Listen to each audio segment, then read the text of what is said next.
Hello friends, हम लोग NCERT chemistry कक्षा 11वीं का दूसरा अध्याय पढ़ रहे हैं, परमाणु की संरचना। इसका ये 13वां वीडियो है और पिछले वीडियो में मैंने आपको एसपीडीएफ इन सब ऑर्बिटल्स का जो आकार होता है, शेप होता है, उसके बारे में आपको बताया है। अब हम आगे पढ़ेंगे इसमें ऊर्जा कितनी होती है, किसमें कम होती है, किसमें ज्यादा होती है। तो कक्षकों की ऊर्जा हम इसमें पढ़ने वाले हैं, ठीक है।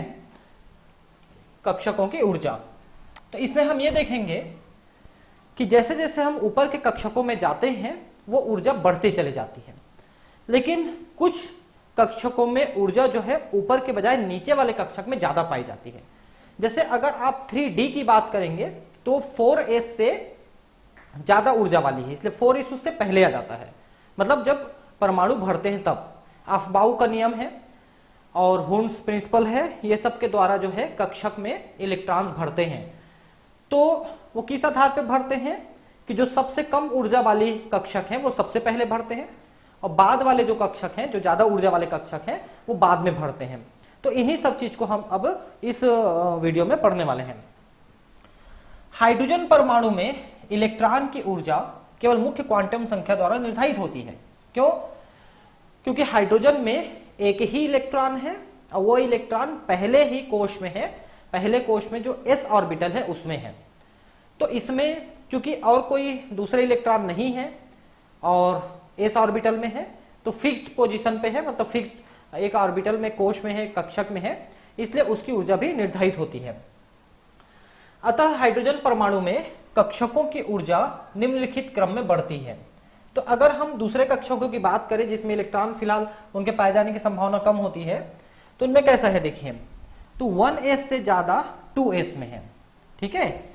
लेकिन इसके बराबर 2p और उससे ज्यादा 3s में है, इसके बराबर 3p में है, 3s के बराबर 3p में है, इसके बराबर 3d में है, लेकिन इससे ज्यादा 4s में है, 4s के बराबर 4p में है। तो इस तरह से जो ऊर्जाएं हैं वो बढ़ते हुए क्रम में पाई जाती हैं। लेकिन ये हम हाइड्रोजन परमाणु के लिए बात कर रहे हैं। क्योंकि हाइड्रोजन परमाणु में एक ही इलेक्ट्रॉन होता है तो उसमें कुछ कक्षकों की ऊर्जा बराबर दिख रही है आपको, जबकि अब बाकी किसी परमाणु के लिए बात करेंगे जिसमें ज्यादा इलेक्ट्रॉन है, जैसे हीलियम है, लिथियम है और ऊपर के, तो उनमें आपको ये वाला सीक्वेंस देखने को नहीं मिलेगा, थोड़ा सा बदल जाएगा, हम देखेंगे उसको, ठीक है। तो 4p के बराबर 4d है, उससे ज्यादा, उससे बराबर 4f है, उससे ज्यादा आगे, ठीक है ना। इन्हें चित्र 2.16 में दर्शाया गया है। तो देखिए इस चित्र में देखिए यहां पर दो चित्र दिया गया है। एक चित्र जो क है यह हाइड्रोजन परमाणु के लिए है और ये किसी दूसरे परमाणु के लिए है। तो हाइड्रोजन परमाणु में देखिए 1s से ऊपर 2s है, इसके बराबर 2p है, इसके ऊपर 3s है, फिर 3p है, 3d है, ये सब बराबर है। लेकिन दूसरे किसी परमाणु में 1s से ऊपर 2s है और 2s से ऊपर 2p है, जबकि यहां पर आप देखिए 2s और 2p बराबर था। इसके ऊपर 3s है, इसके ऊपर 3p है, जबकि यहां पर 3s, 3p, 3d सब बराबर थे। और 3p से ऊपर 4s है, इसके ऊपर 3d है, जबकि इसमें ये देखिए तीनों बराबर थे ये वाले। तो ये इतना ज्यादा अंतर आ जाता है क्योंकि हाइड्रोजन परमाणु में एक ही इलेक्ट्रॉन है, उसका व्यवहार अलग है। बाकी परमाणुओं में जब एक से ज्यादा इलेक्ट्रॉन है तो उनका व्यवहार अलग होता है। हालांकि 2s और 2p कक्षकों की आकृतियां भिन्न भिन्न होती हैं, फिर भी इन दोनों कक्षकों 2s और 2p में उपस्थित इलेक्ट्रॉनों की ऊर्जा बराबर होगी। किसके आधार पर बराबर हो रही है? हाइड्रोजन परमाणु में, हाइड्रोजन में बराबर हो रही है। बाकी किसी में आप देख सकते हैं कि 2s और 2p में अंतर है, फिर 3s 3p में अंतर है, 3s ऐसा, ठीक है। तो विशेष बात यहां पर ध्यान देंगे कि 3p से ऊपर पहले 4s आता है, फिर 3d आता है, मतलब 3d से कम है 4s का। तो हमेशा ऐसा नहीं है कि मुख्य क्वांटम संख्या की संख्या बढ़ जाने से उसमें ऊर्जा ज्यादा ही होगी, ऐसा नहीं है, ठीक है। तो एक्चुअली ये किस आधार पे होता है? तो मुख्य क्वांटम संख्या धन एजीमुथल क्वांटम संख्या, इन दोनों का जोड़, जिसका कम रहेगा वो पहले रहेगा, जिसका ज्यादा रहेगा वो बाद में रहेगा। जैसे यहां पर देखिए 4s का मतलब है 4 + 0 = हो गया 4, जबकि 3d का मतलब है 3 + 2 = 5, इसलिए 3d में ज्यादा ऊर्जा है। तो जिसकी ज्यादा रहती है n + l का मान, n + l का मान आपको पता है ना, s बराबर 0 होता है, है ना, P बराबर 1 होता है, D बराबर 2 होता है और F बराबर 3 होता है। ये L का मान है, हमने पिछले वीडियो में देखा है इसको। और ये जो शुरू में लिखा रहता है 3 ऐसा, ये N है। उसके बाद जो SPDF है उनका मान यहां से आप लिख लीजिए, तो आपको N प्लस L का मान निकल जाएगा। जैसे 4S का हमने लिखा 4 प्लस 0 तो 4 हो गया, इसमें हमने लिखा 3 प्लस 2 यानी कि 5 हो गया, ऐसा है। समान ऊर्जा वाले कक्षकों को समभ्रंश या डिजनरेट कहा जाता है। ये विशेष शब्द है, इसको ध्यान रखेंगे कि समान ऊर्जा वाले जो कक्षक हैं वो डिजनरेट कहलाते हैं। ठीक है, जैसा पहले बताया गया है, हाइड्रोजन परमाणु में 1s कक्षक सबसे स्थायी स्थिति के संगत होता है और इसी में हाइड्रोजन का इलेक्ट्रॉन रहता है बेसिक तौर पे। ठीक है, 1s कक्षक में वही सबसे ज्यादा स्थायी होता है और इसे हम तलस्थ अवस्था या ग्राउंड स्टेट कहते हैं। देखिए, किसी भी परमाणु में जो ओरिजिनल स्थिति है वो उसकी तलस्थ अवस्था या ग्राउंड स्टेट कहलाती है।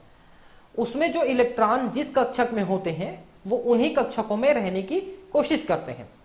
लेकिन अगर आप उस परमाणु को अतिरिक्त ऊर्जा दे देते हैं तो वो अपने कक्षकों से ऊपर के कक्षकों में चले जाते हैं, ऊर्जा को अवशोषित करके जो इलेक्ट्रॉन्स हैं। ठीक है, तो ऐसी अवस्था को हम उत्तेजित अवस्था कहेंगे, एक्साइटेड स्टेट। लेकिन उस अवस्था में वो ज्यादा समय तक नहीं रहते हैं, कुछ मिली सेकंड्स में, माइक्रो सेकंड में ही वापस अपने कक्षक में आ जाते हैं और जो ऊर्जा अवशोषित किए रहते हैं उसको उत्सर्जित कर देते हैं। तो वही उत्सर्जन स्पेक्ट्रम कहलाता है। तो जो तलस्थ अवस्था है वो स्थायी अवस्था मानी जाती है, क्योंकि उसमें से फिर वो ऊर्जा उत्पन्न नहीं करती है और उसी अवस्था में वो लंबे समय तक पड़े रहते हैं। इस कक्षक में उपस्थित इलेक्ट्रॉन नाभिक के द्वारा सर्वाधिक प्रबलता से आकर्षित रहता है। तो हाइड्रोजन परमाणु में जो इलेक्ट्रॉन है वह 1s कक्षक में है। तो 1s कक्षक में होने कारण से वो नाभिक के सबसे पास में है और सबसे ज्यादा आकर्षण बल से जुड़ा हुआ है। हाइड्रोजन परमाणु में 2s 2p या उच्च कक्षकों में उपस्थित इलेक्ट्रॉनों को उत्तेजित अवस्था में कहा जाएगा। तो ये तो मैं पहले ही बता चुका हूं कि हाइड्रोजन में 1s में है, अगर उसके ऊपर 2s 2p या 3s 3p 3d 4s इनमें जाएगा तो ये उनकी उत्तेजित अवस्था कहलाएगी, हाइड्रोजन परमाणु के इलेक्ट्रॉन की।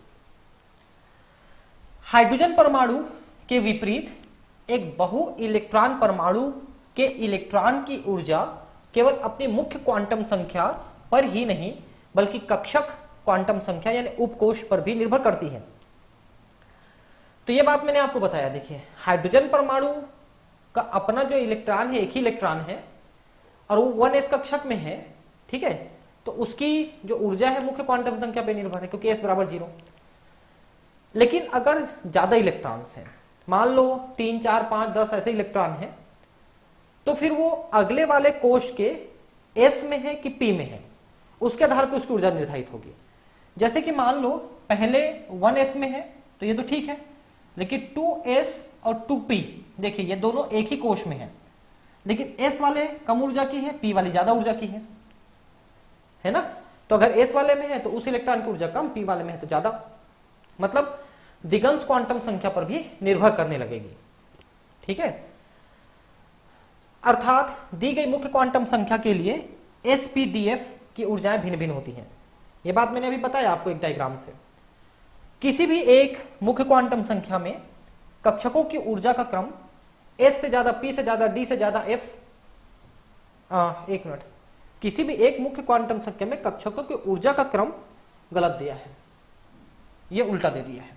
ये जो चिन्ह है ये गलत लगाया है, चिन्ह को ऐसे लगाना था, ऐसे S से ज्यादा P, P से ज्यादा D, D से ज्यादा F, चिन्ह को उल्टा लगा दिया है, एक और गलती। ठीक है, उच्च ऊर्जा स्तरों में यह अंतर अधिक होती है। देखिए, उच्च ऊर्जा स्तरों में अधिक अंतर होती है, मतलब जैसे कि मान लो 2s और 2p की बात करो, उसमें जितना अंतर है उससे ज्यादा 3s और 3p के बीच में रहेगा, उससे ज्यादा 4s 4p 4d के बीच में रहेगा। ऐसा मतलब जैसे जैसे इलेक्ट्रॉन दूर जाते जाते हैं उनके sp-df के बीच जो ऊर्जा का अंतर है वो और ज्यादा अंतर होते जाता है। मतलब जैसे कि मैंने कहा 2s और 2p इन दोनों के ऊर्जा में मान लो 5 का अंतर है, तो 3s और 3p के बीच में भी 5 का अंतर होना चाहिए, लेकिन ऐसा नहीं होगा, ये 7 के आसपास होगा ऐसा। वैसे ही 4s और 4p के बीच में ये 9-10 के आसपास रहेगा ऐसा। मतलब जितना ज्यादा हम दूर जाएंगे उनमें ऊर्जा का स्तर का अंतर भी ज्यादा होता चला जाता है। कक्षकों की ऊर्जा का यह क्रम लड़खड़ा सकता है। कैसे लड़खड़ा सकता है? जैसे कि 3D है, उससे थोड़ी कम ऊर्जा 4s में रहती है, समझ रहे हैं बात को, जबकि 4s में ज्यादा होनी चाहिए क्योंकि दूर होनी चाहिए, लेकिन ऐसा नहीं है। उदाहरण देखिए, जैसे 4s से ज्यादा ऊर्जा 3D में है और 6s से ज्यादा 5D में है, इसके लगभग बराबर 4f में है और इससे ज्यादा 6p में है। तो ऐसा है वो अंतर, है ना। मतलब ये है कि एक्चुअली तो 4s बाद में आना चाहिए ना, ये चौथे कोश का है और ये तीसरे कोश का है, तो 4s बाद में आना चाहिए, लेकिन ऐसा नहीं है। तो ऐसा इसलिए हुआ क्योंकि अब यहां पर दिगंश क्वांटम संख्या भी मायने रखता है। तो मैंने बताया कि इसका मान जो है 4 धन 0 बराबर 4 आ रहा है और इसका मान 3 धन 2 बराबर 5 आ रहा है। तो इसलिए इसकी ऊर्जा ज्यादा है, इसकी ऊर्जा कम है। इसको आप निकालोगे तो 6 धन 0 बराबर 6 आ रहा है और इसका 5 धन 2 बराबर 7 आ रहा है और इसका 4 धन 3 बराबर 7 आ रहा है, इसलिए दोनों बराबर हैं, देखिए, है ना। जबकि ये 6 धन 1 7 आ रहा है ना। तो चूंकि अब आप ये सोचोगे कि यहां पर हमने 5t को पहले लिखा है 4f से और जबकि इसके बाद लिखा है 6p, जबकि तीनों में 7-7 की ऊर्जा है, तो फिर हम ऐसा किस लिए माने? तो ऐसे मानते हैं कि जब कहीं पर ऊर्जा बराबर होती है तो फिर हम मुख्य क्वांटम संख्या के आधार पर लिखते हैं। जैसे यहां पर मुख्य क्वांटम संख्या 5 है और इसका 4 है और इसका 6 है। हालांकि यहां पर ये दोनों लगभग बराबर है ना, ऐसा दिया है, तो इसको पहले इसको बाद में भी लिख सकते हो।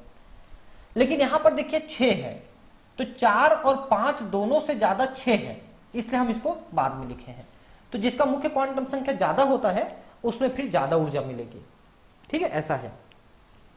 ठीक, उपकोषों में भिन्न ऊर्जाओं का कारण बहु इलेक्ट्रॉन परमाणुओं में इलेक्ट्रॉनों के आपस में प्रतिकर्षण की उपस्थिति है। तो जब ज्यादा इलेक्ट्रॉन हो जाते हैं तो इलेक्ट्रॉन एक दूसरे को प्रतिकर्षित करते हैं, तो दूर जाने की कोशिश करते हैं, लेकिन ये सभी इलेक्ट्रॉन नाभिक के प्रोटॉन के आकर्षण बल से भी जुड़े होते हैं, इसलिए वो परमाणु के कोशों को छोड़ के दूर भी नहीं जा पाते।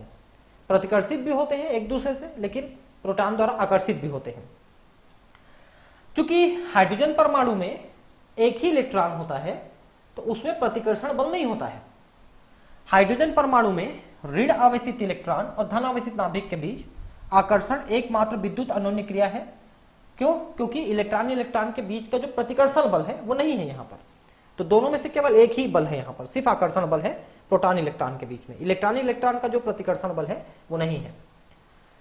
बहु इलेक्ट्रॉन परमाणुओं में इलेक्ट्रॉन तथा नाभिक के बीच आकर्षण के अलावा परमाणु में उपस्थित एक इलेक्ट्रॉन का दूसरे से प्रतिकर्षण भी होता है। यही बात तो मैं बता रहा हूं कि इलेक्ट्रॉन एक दूसरे को प्रतिकर्षित भी करते हैं। इस प्रकार एक बहु इलेक्ट्रॉन परमाणु में इलेक्ट्रॉन का स्थायित्व प्रतिकर्षण की तुलना में अधिक आकर्षण अनुन्य क्रियाएं हैं।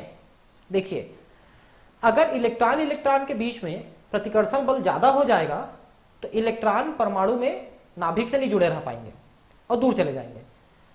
लेकिन इससे ज्यादा शक्तिशाली है प्रोटॉन के साथ इनका आकर्षण बल, इसलिए वो नाभिक के साथ जुड़े रहते हैं और परमाणु को छोड़ के दूर नहीं जाते हैं। तो दो प्रकार के बल है, प्रतिकर्षण आकर्षण दोनों। तो आकर्षण बल ज्यादा शक्तिशाली है यहां पर, ठीक है। सामान्यतः बाहरी कोश में उपस्थित इलेक्ट्रॉन के अंदर के इलेक्ट्रॉनों से प्रतिकर्षण अनुन्य क्रिया अधिक महत्वपूर्ण है। देखिए, जैसे कि मान लो ये नाभिक है, प्रोटॉन है, न्यूट्रॉन है, ये पहला कोश, ये दूसरा कोश, ये तीसरा कोश, ठीक है, ये चौथा कोश मान लो। तो मान लो यहां पर भी इलेक्ट्रॉन है, यहां पर भी इलेक्ट्रॉन है, जितने भी हम देखेंगे उसको, यहां पर भी इलेक्ट्रॉन है, यहां पर भी इलेक्ट्रॉन है। तो इलेक्ट्रॉन जो है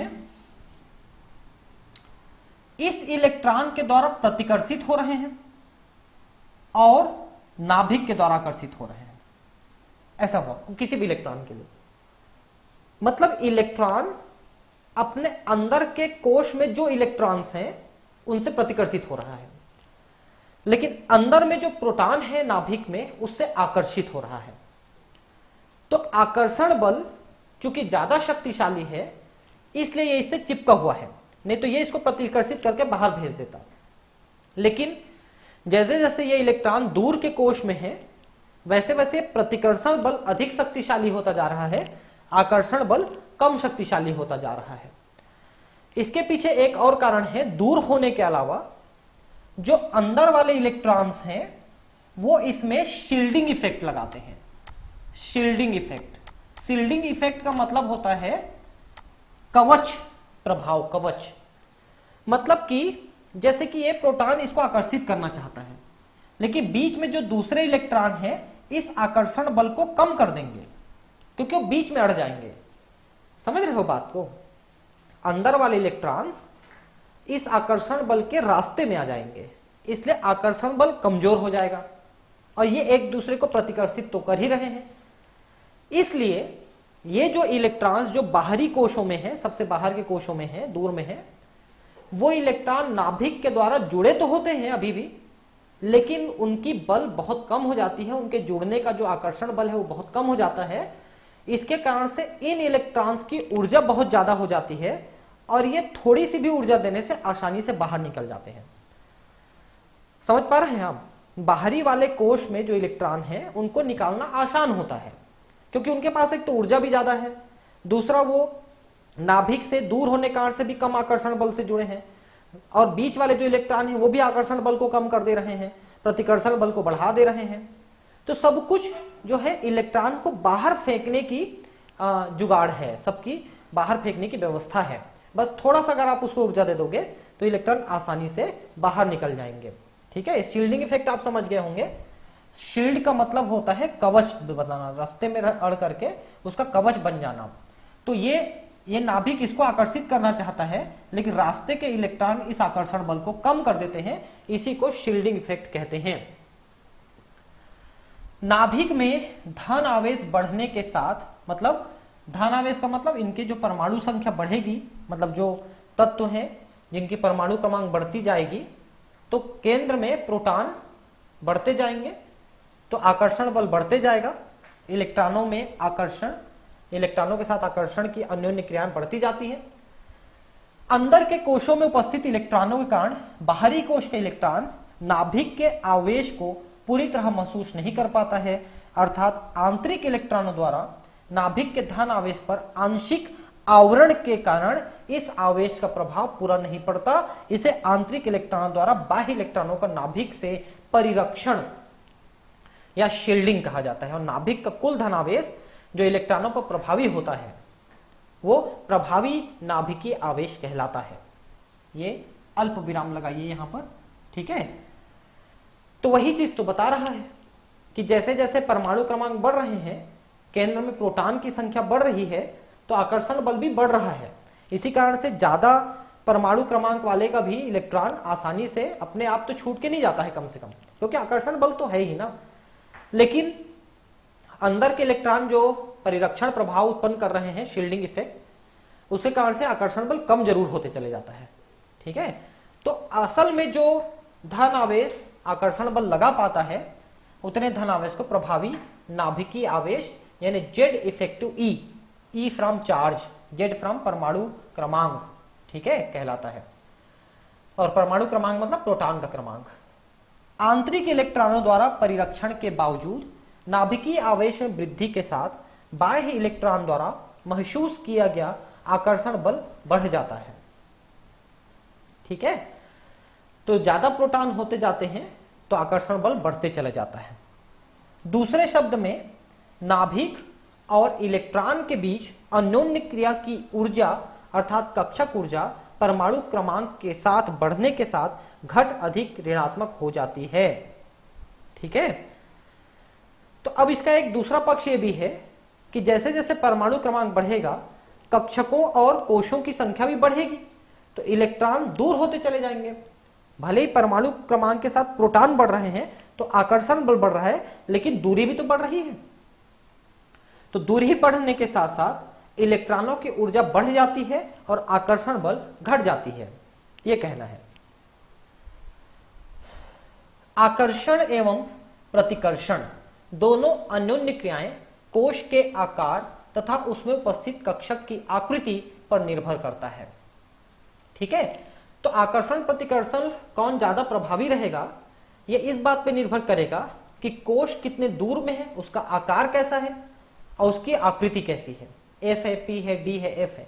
क्योंकि सबसे ज्यादा जो आकर्षण बल वो गोल वाले में लगता है, वृत्ताकार, जो कि एस आकार का है, एस का है, एस वाले एस पी डी एफ में से एस का है। उसके बाद पी, उसके बाद डी। तो आकर्षण बल एस में ज्यादा, पी में कम, डी में कम, एफ में कम, यानी ऊर्जा एस में कम, डी में, पी में ज्यादा, डी में ज्यादा और एफ में ज्यादा। क्योंकि आकर्षण बल कम रहेगा तो ऊर्जा ज्यादा रहेगी इलेक्ट्रॉन। उदाहरण के लिए गोलाकार आकृति के कारण एस कक्षक में उपस्थित इलेक्ट्रॉन पी कक्षक में उपस्थित इलेक्ट्रॉन की तुलना में बाहरी इलेक्ट्रॉनों का नाभिक से परिरक्षण अधिक प्रभावी तरीके से करता है। और ये जो एस वाले में है, चूंकि चारों तरफ वृत्ताकार पथ में घूम रहा है इलेक्ट्रॉन, तो बाह्य इलेक्ट्रॉनों के लिए परिरक्षण प्रभाव ज्यादा उत्पन्न कर पाता है, उनको ज्यादा शील्ड कर पाता है, बीच में आ जाता है।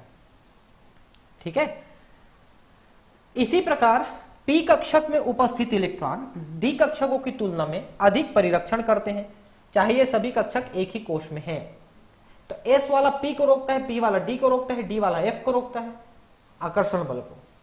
ठीक है, इसके अलावा एक ही कोश में गोलाकार आकृति के कारण एस कक्षक इलेक्ट्रॉनों पी कक्षक इलेक्ट्रॉन की तुलना में और पी कक्षक इलेक्ट्रॉन डी कक्षक की तुलना में नाभिक के पास अधिक समय व्यतीत करता है, इसलिए नाभिक से ज्यादा आकर्षण बल से जुड़ा रहेगा। एस वाला ज्यादा पास में है, उसके बाद पी है, उसके बाद डी है, उसके बाद एफ है। तो जितने पास में रहेगा उसके साथ आकर्षण बल उतना ज्यादा रहेगा नाभिक का।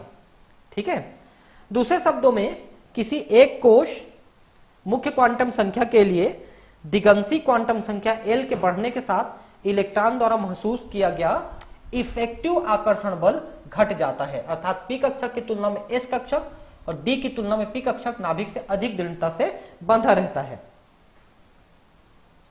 ठीक है, और उसकी ऊर्जा कम होते चली जाती है, एस वाले की ऊर्जा कम, पी वाले की ज्यादा, डी वाले की ज्यादा, ऐसा। पी कक्षक के इलेक्ट्रॉन की तुलना में एस कक्षक के इलेक्ट्रॉन की और डी कक्षक के इलेक्ट्रॉन की तुलना में पी कक्षक के इलेक्ट्रॉन की ऊर्जा कम होती है। जैसे जैसे आप दूर जाओगे इलेक्ट्रॉन की ऊर्जा बढ़ती है। चूंकि नाभिक के प्रति परिरक्षण की मात्रा भिन्न भिन्न कक्षकों के लिए भिन्न होती है, अतः एक ही कोश के ऊर्जा स्तरों का विपाटन हो जाता है, अर्थात जैसे पहले बताया जा चुका है, कक्षक में उपस्थित इलेक्ट्रॉनों की ऊर्जा n तथा l के मान पर निर्भर करती है। ऊर्जा का विपाटन, विपाटन मतलब स्प्लिटिंग, मतलब विभाजन हो जाता है। S में सबसे कम ऊर्जा, P में ज्यादा, D में ज्यादा, F में ज्यादा, लेकिन n प्लस l के मान पे निर्भर करता है ना। जो मान कम रहेगा उसमें कम ऊर्जा, जो मान ज्यादा रहेगा उसकी ज्यादा ऊर्जा। अभी मैंने इसका आपको उदाहरण भी कई बार बताया है। ठीक है, n प्लस n का मान जितना ज्यादा निम्न होगा कक्षक की ऊर्जा भी उतनी ही कम होगी। ठीक है, और उसमें पहले इलेक्ट्रॉन भरेंगे, इसलिए मैंने दिखाया कि 4s का ऊर्जा कम है 3d की तुलना में, क्योंकि ये 4 मतलब 4 धन 0 बराबर 4 हो गया, जबकि ये 3 धन 2 बराबर 5 हो गया। तो इसकी ऊर्जा कम है, इसकी ऊर्जा ज्यादा है, ये कह रहे हैं अपन। ठीक है, यदि दो कक्षकों के लिए n प्लस l का मान बराबर होता है तो निम्न n के मान वाले कक्षक की ऊर्जा निम्न होगी। ठीक है, जैसे मैंने अभी एक एग्जांपल भी दिया था कि 3 ऐसे कक्षक थे जिनकी ऊर्जा बराबर थी, साथ साथ आ रहा था, तो जिसकी क्वांटम संख्या अधिक थी, मुख्य क्वांटम संख्या n का मान अधिक था, उसकी ऊर्जा ज्यादा थी, n का मान कम था तो ऊर्जा कम था। मतलब n और प्लस l का मान बराबर आएगा, तो n जिसका कम रहेगा वो पहले, n जिसका ज्यादा रहेगा वो बाद में आएगा। ठीक है, और चित्र 2.16 में बहु इलेक्ट्रॉन परमाणुओं के ऊर्जा दर्शाई गई है। ठीक है, तो ये मैंने आपको पहले भी उसको दिखा दिया है, उस चित्र को जो हमने देखा था SPDF वाला, ये वही चित्र है। ठीक है, ध्यान देने योग्य बात यह भी है कि किसी विशेष कोश के विभिन्न उपकोशों बहु इलेक्ट्रॉन परमाणुओं की ऊर्जाएं भिन्न भिन्न होती हैं। ठीक है, तो वही है sp_df की ऊर्जा भिन्न भिन्न होती है। हालांकि हाइड्रोजन परमाणु में इसकी ऊर्जाएं समान होती है क्योंकि उसमें इलेक्ट्रॉन एक ही है ना, ज्यादा इलेक्ट्रॉन नहीं है, इसलिए एक है। अंत में यह बताना उचित होगा कि परमाणु संख्या बढ़ने के साथ समान उपकोशों वाले कक्षकों की ऊर्जाएं कम होती जाती हैं। उदाहरण के लिए हाइड्रोजन परमाणु के 2s कक्षक की ऊर्जा लिथियम के 2s कक्षक की तुलना में अधिक होगी और सोडियम की तुलना में लिथियम की ऊर्जा अधिक होगी। देखिए, जैसे कि हाइड्रोजन है, हाइड्रोजन में एक प्रोटॉन है और एक इलेक्ट्रॉन है। ठीक है, वैसी लिथियम में अगर हम देखें, हीलियम में अगर देखें तो 2 प्रोटॉन है और 2 इलेक्ट्रॉन है। ठीक है, और लिथियम में देखें तो 3 प्रोटॉन है और पहले 2, उसके बाद 1 इलेक्ट्रॉन है। तो पहले कोश की जो दूरी है, यहां पर चूंकि 1 प्रोटॉन 1 इलेक्ट्रॉन है इसलिए आकर्षण बल कम रहेगा, यहां पर आकर्षण बल ज्यादा रहेगा, यहां पर आकर्षण बल और ज्यादा रहेगा पहले कोश के इलेक्ट्रॉन के साथ। तो आकर्षण बल जितना ज्यादा रहेगा वो इलेक्ट्रॉन उतने पास आ जाएगा, तो कोश की जो आकार है वो छोटी हो जाएगी। मतलब हाइड्रोजन के पहले कोश की आकार बड़ी और उसमें ऊर्जा ज्यादा रहेगी इलेक्ट्रॉन में, क्योंकि दूर में इलेक्ट्रॉन। जबकि हीलियम में थोड़ी पास आ गई इलेक्ट्रॉन तो ऊर्जा कम हो गई और दूरी भी कम हो गई। लिथियम में और पास आ गई तो ऊर्जा और कम हो गई, दूरी भी कम हो गई। तो चूंकि केंद्र में नाभिक में प्रोटॉन बढ़ रहे हैं तो समान कोश में जो इलेक्ट्रॉन है वो ज्यादा आकर्षण बल महसूस करते जाएंगे। जैसे हाइड्रोजन का 1s, हीलियम का 1s और लिथियम का 1s, तीनों के इलेक्ट्रॉन में हाइड्रोजन सबसे कम, ये हाइड्रोजन ये है, हाइड्रोजन सबसे कम आकर्षण बल महसूस करेगा, इसलिए इलेक्ट्रॉन ज्यादा दूर में ज्यादा ऊर्जा रहेगी। हीलियम का उससे ज्यादा आकर्षण महसूस करेगा क्योंकि 2 प्रोटॉन हो गए तो थोड़े पास में आ गया, ऊर्जा कम हो गई। लिथियम में 3 प्रोटॉन हो गए तो और पास में आ गई तो ऊर्जा और कम हो गई। बस इसी बात को ये बता रहा है।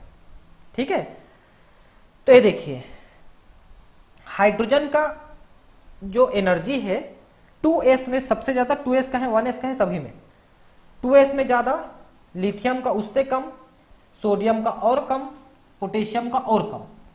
हाइड्रोजन में 1 है, लिथियम में 3 है, सोडियम में 11 है, पोटेशियम में 19 है। तो प्रोटॉन जैसे जैसे बढ़ते जा रहे हैं, इलेक्ट्रॉन को ज्यादा क्षमता के साथ खींचेंगे, तो वो 2s कक्षक की बात करें या 1s कक्षक की बात करें या 3s कक्षक की बात करें, सभी में तो ज्यादा आकर्षण बल के कारण से वो ज्यादा पास में आ जाएंगे और उनकी ऊर्जा कम और स्थायित्व मतलब आकर्षण बल ज्यादा रहेगी। परमाणु में कक्षकों का भरा जाना। ठीक है, परमाणु में कक्षकों का भरना सिर्फ एक ही नियम को फॉलो करता है, ऑफ बाउ नियम है। यहां पर ऑफ बाउ जो शब्द है ये इसका मतलब है क्रम से भरना, क्रम से कहीं पर बैठना, ऐसा।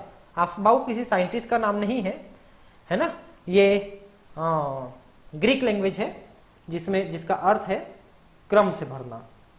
ठीक है, ऐसा है। तो क्रम कैसे भरेगा, मतलब जिसकी ऊर्जा सबसे कम रहेगी, जो नाभिक से सबसे ज्यादा पास में रहेगा, वो कक्षक पहले भरेगा, बाद में ज्यादा ऊर्जा वाले कक्षक जो दूर में रहेंगे वो भरेंगे, इस नियम के अनुसार। तो n+l का मान लिखेंगे अपन, जिसका कम रहेगा वो पहले भरेगा, इसका ये मतलब है। विभिन्न परमाणुओं के कक्षकों में इलेक्ट्रॉन ऑफ बाउ नियम के अनुसार भरते हैं। ऑफ बाउ का नियम और पाउली का अपवर्जन नियम, पाउलीज एक्सक्लूशन प्रिंसिपल, हुंड के अधिकतम बहुलकता का नियम, बहुलकता का नियम, हुंड्स मैक्सिमम मल्टीप्लिसिटी रूल और कक्षकों की आपेक्षिक ऊर्जाओं पर आधारित है। ठीक है, तो 3-4 चीजें हम इसमें लेंगे। एक तो मेन तो ऑफ बाउ नियम है, पाउली अपवर्जन नियम है और हुंड का मैक्सिमम मल्टीप्लिसिटी यानी बहुलकता का नियम, इसको हम लेंगे। ठीक है, तो अब पहले है ऑफ बाउ का नियम। ठीक है, ऐसा है, तो इसको पढ़ लेते हैं फिर देखते हैं आगे और, है ना। देखिए ऑफबाउ जर्मन भाषा है, ग्रीक नहीं जर्मन है। इसका मतलब है निर्माण होना, यानी कक्षकों का निर्माण होना क्रम से। तो कक्षकों का इलेक्ट्रॉनों द्वारा भरा जाना, यह हम यहां पर देखेंगे। इस नियम के अनुसार परमाणुओं की तलस्थ अवस्था में कक्षकों को उनकी ऊर्जा के बढ़ते क्रम में भरा जाना है। तो पहले कम ऊर्जा वाला कक्षक, बाद में ज्यादा ऊर्जा वाला कक्षक भरते जाता है।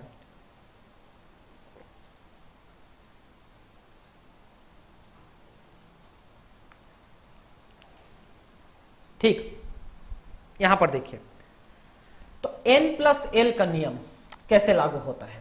देखिए S का मतलब 0, P का मतलब 1, D का मतलब 2 और F का मतलब 3, पता है ना आपको। तो 1S में 1 धन 0 बराबर 1 पहले आ गया। 2S में 2 धन 0 2 आ गया। 3P में 2 धन 1 1 3 आ गया, है ना। अब देखिए यहां पर 2P का मान आया 3 और 3S का मान भी आया 3। तो 2P और 3S में से जो N का मान कम है उसमें पहले भरेगा, यानी कि 2P का मान कम हम मानेंगे। भले ही दोनों का जोड़ बराबर आ रहा है, लेकिन इसमें N का मान कम है, इसलिए इसमें पहले भरेगा। वैसे 4P 4S में आप देखिए तो इसमें 3P और 4S, इन दोनों में देखिए 3P का मान भी 4 आ रहा है और 4S का मान भी 4 आ रहा है, ठीक है। और 3D, क्योंकि 3D भी है ना, इसको भी देखिए 3D का मान तो 5 आ रहा है, तो इन दोनों से अलग हो गया। तब चूंकि इन दोनों में 4 का मान बराबर आ रहा है, लेकिन इसमें 3 मुख्य क्वांटम संख्या कम है, इसलिए इसमें पहले भरेगा। तो 3P में पहले भरेगा, फिर 4S में भरेगा, फिर 3D में भरेगा, क्योंकि अब तो ये 5 हो गया, ऐसा है। फिर 4P, तो 4 और 1 5 हो रहा है, ठीक है। लेकिन यहां पर चूंकि मुख्य क्वांटम संख्या 3D में कम है 4S की तुलना में, 4P की तुलना में, इसलिए 3D में पहले भरेगा। क्योंकि ये दोनों बराबर हैं तो 3 का मान कम है, इसलिए ये पहले भरेगा। तो इस तरह से N+L का मान देखिए, जो ज्यादा रहेगा वो बाद में भरेगा, कम रहेगा वो पहले भरेगा, और अगर बराबर है तो N का मान जिसमें कम रहेगा वो पहले भरेगा, इसका ये मतलब है। दूसरे शब्दों में इलेक्ट्रॉन पहले सबसे कम ऊर्जा वाले उपलब्ध कक्षक में जाते हैं और उनको भरने के बाद उच्च ऊर्जा वाले कक्षकों को भरते हैं, ठीक है। तो पहले कम ऊर्जा फिर ज्यादा ऊर्जा वाले में भरेंगे।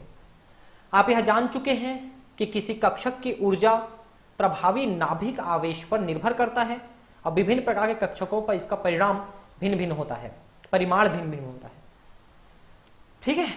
तो नाभिक का आवेश बहुत मायने रखता है कि उसमें प्रोटॉन कितने हैं। प्रोटॉन की मात्रा जितनी ज्यादा संख्या बढ़ती जाएगी, नाभिक का आवेश बढ़ेगा, तो इलेक्ट्रॉनों में आकर्षण बल प्रोटॉन के साथ बढ़ता चला जाएगा। इसलिए ऐसा कोई भी एक क्रम नहीं है जो सभी परमाणुओं के लिए सही हो। भले ही हम यहां पर कोई क्रम लिख दिए हैं, लेकिन सभी परमाणु में एक ही क्रम से लागू होगा कोई जरूरी नहीं है, क्योंकि एक परिरक्षण प्रभाव भी आ जाता है। तथापि कक्षकों की ऊर्जा का निम्नलिखित बढ़ता क्रम अर्थात उनको भरे जाने क्रम अत्यंत उपयोगी है। तो कैसे भरेगा, लगभग सभी में ये फॉलो जो होता है 1s 2s 3p 3s 4p 4s 3d 4p 5s 4d 5p 4f 5d 6p 7s। आप इसमें उसी सिद्धांत को लागू करिए N+L को, तो लगभग आपको ये सीरीज मिल जाता है। इस क्रम को चित्र 2.17 में दिखाई गई आपको, है ना। आगे हम देखते हैं चित्र में ये कैसे भरता है, ये वाला चित्र आप देख सकते हैं। तो इसको लिखने का तरीका क्या है, देखिए कि लाइन से आप लिखते जाइए 1s 2s 3s 4s 5s 6s 7s, फिर एक छोड़ दीजिए 2p 3p 4p 5p 6p 7p, फिर एक छोड़ दीजिए 3d 4d 5d 6d, फिर एक छोड़ के 4f 5f। तो इलेक्ट्रॉन पहले इसमें भरा, फिर इसमें भरा, फिर इसमें भरेगा। ये देखिए तो 2p 3s फिर 3p4s, फिर 3d4p6s, फिर 4d5p6s, फिर 4f5d6p7s, फिर 5f6d7p, ऐसा। तो लाइन से पहले एक एक रो में ऐसे लिखते जाइए, ठीक है, एक एक लाइन छोड़ करके, फिर उसको आप लाइन से ऐसे बनाते जाइए, तो आपको ये मिल जाएगा। इसी चित्र को ये बताया है कि हम ऐसे लिखे हैं। तो इस क्रम को चित्र 2.1 में दिखाई गई विधि द्वारा याद किया जा सकता है। सबसे ऊपर से शुरू करते हुए तीर की दिशा कक्षकों के भरने का क्रम दर्शाती है। बाह्य संयोजकता इलेक्ट्रॉनों के लिए यह क्रम सभी परमाणुओं के लिए असाधारण रूप से सही है, ठीक है। तो लगभग सभी परमाणु में यही सीक्वेंस सही बैठता है, ये एक असाधारण बात है। उदाहरण के लिए पोटेशियम में संयोजकता इलेक्ट्रॉन के लिए 3d और 4s कक्षकों का विकल्प है, और जैसा कि इस क्रम से पूर्वानुमानित किया जा सकता है, यह इलेक्ट्रॉन 4s कक्षक में पाया जाता है। उपरोक्त क्रम को ऊर्जा स्तरों को भरने के लिए काम चलाऊ मार्गदर्शिका मानना चाहिए। यहां पर एक शब्द लिखा है, वह है संयोजकता इलेक्ट्रॉन। इसका क्या मतलब है, देखिए। संयोजकता इलेक्ट्रॉन का मतलब है कि वो जब दूसरे परमाणु के साथ बंध बनाएगा तो इलेक्ट्रॉनों का लेन देन या साझा करेगा। तो इलेक्ट्रॉनों का लेन देन या साझा जो है बाह्यतम कक्ष के द्वारा किया जाता है, या उसके पहले वाले कक्ष के द्वारा भी किया जाता है। दोनों में जो भी इलेक्ट्रॉन है उनके द्वारा संयोजकता जनरली की जाती है, परमाणु के साथ आबंध बनाया जाता है। तो वही लिख रहा है कि संयोजकता इलेक्ट्रॉन आखिरी में किस कोश में रहेंगे, किस उपकक्षक में रहेंगे, ये आप उस के द्वारा देख सकते हैं, ठीक है। उपरोक्त क्रम को ऊर्जा स्तरों को भरने के लिए कामचलाऊ मार्गदर्शिका मानना चाहिए। बहुत बार कक्षकों का ऊर्जा स्तर मिलता जुलता होता है, ठीक है, और परमाणु की संरचना में हल्का सा परिवर्तन कक्षकों के भरने के क्रम में परिवर्तन ला सकता है, ठीक है। ये है, मतलब थोड़ा बहुत अंतर कभी कभी देखने को मिलेगा। यह होते हुए भी उपरोक्त क्रम परमाणु की इलेक्ट्रॉनिक संरचना लिखने के लिए एक उपयोगी मार्गदर्शक है, यदि यह याद रखा जाए कि इनमें अपवाद हो सकते हैं, ठीक है। तो ये मैंने कहा कि अपवाद यहां पर देखने को मिल सकता है, कोई बहुत बड़ी बात नहीं है, ठीक है। अब है पाउली का अपवर्जन सिद्धांत, ठीक है। तो विभिन्न कक्षकों में भरने वाले इलेक्ट्रॉनों की संख्या अपवर्जन सिद्धांत द्वारा नियंत्रित होता है, जिसे ऑस्ट्रिया के वॉल्फगांग पाउली नाम के एक वैज्ञानिक ने दिया था, ठीक है। ये वैज्ञानिक का नाम है, जैसे आहबाउ जर्मन का शब्द था, वैज्ञानिक नहीं था, लेकिन यहां पर यह वैज्ञानिक का नाम है। किसी परमाणु में उपस्थित दो इलेक्ट्रॉनों की चारों क्वांटम संख्याएं एक समान नहीं हो सकती है। मतलब n, l, m, ठीक है, और s, ये चारों क्वांटम संख्या एक बराबर नहीं रहेगी। मान लो इसमें ये तीनों एक बराबर हैं, तो s अलग रहेगा, एक सीधा वाला रहेगा, एक उल्टा वाला रहेगा, मतलब कम से कम इनका चक्रण तो भिन्न रहेगा ही, ठीक है। तो चारों क्वांटम संख्याओं में s कम से कम अलग हो जाएगा अगर बाकी तीनों एक समान है तो। सिद्धांत को इस प्रकार भी कहा जा सकता है, केवल दो इलेक्ट्रॉन एक कक्षक में रह सकते हैं, इन इलेक्ट्रॉनों के प्रचक्रण विपरीत होने चाहिए, मतलब कम से कम स्पिन क्वांटम नंबर अलग होना चाहिए, तभी दोनों इलेक्ट्रॉन एक कक्षक में रह सकते हैं, और यही कम से कम भिन्न हो जाता है।